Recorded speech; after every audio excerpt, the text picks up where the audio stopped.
தனி தொகுதி என்ற சொல் எனக்கு வர கடிதங்களில் கூட பிராக்கெட்டில் தனி தொகுதின்னு வருது. தனி என்ற சொல் புழக்கத்தில் டிஸ்கிரிமினேஷன், ஒரு பனிஷ்மெண்ட் மாதிரி ஏதோ ஒரு வகையில் குறிக்கிறது.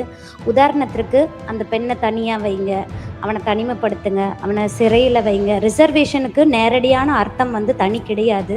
ஆர்டிகல் 330, 332 பட்டியலின மக்களுக்கான இது சிறப்பு உரிமை வழங்கப்பட்டிருக்கிறதுனால ஸ்பெஷல் கான்ஸ்டியூன்சி, அதனால் தனி என்ற சொல்லை நீக்கி சிறப்பு அல்லது உரிமை என மாற்றி கொடுக்கும்படி பணிவன்புடன் கேட்டுக்கொள்கிறேன். ஏனென்றால் தமிழில் ஒரு சொல் வெல்லும், ஒரு சொல் கொல்லும். மாண்புமிகு பேரவைத் தலைவர் அவர்களே, தனி தொகுதி என்ற சொல் எனக்கு வர கடிதங்களில் கூட பிராக்கெட்டில் தனி தொகுதின்னு வருது. தனி என்ற சொல் புழக்கத்தில் டிஸ்கிரிமினேஷன், ஒரு பனிஷ்மெண்ட் மாதிரி ஏதோ ஒரு வகையில் குறிக்கிறது.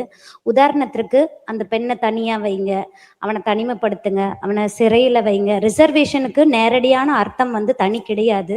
ஆர்டிகல் 330, 332 பட்டியலின மக்களுக்கான இது சிறப்பு உரிமை வழங்கப்பட்டிருக்கிறதுனால ஸ்பெஷல் கான்ஸ்டியூன்சி, அதனால் தனி என்ற சொல்லை நீக்கி சிறப்பு அல்லது உரிமை என மாற்றி கொடுக்கும்படி பணிவன்புடன் கேட்டுக்கொள்கிறேன். ஏனென்றால் தமிழில் ஒரு சொல் வெல்லும், ஒரு சொல் கொல்லும். நன்றி.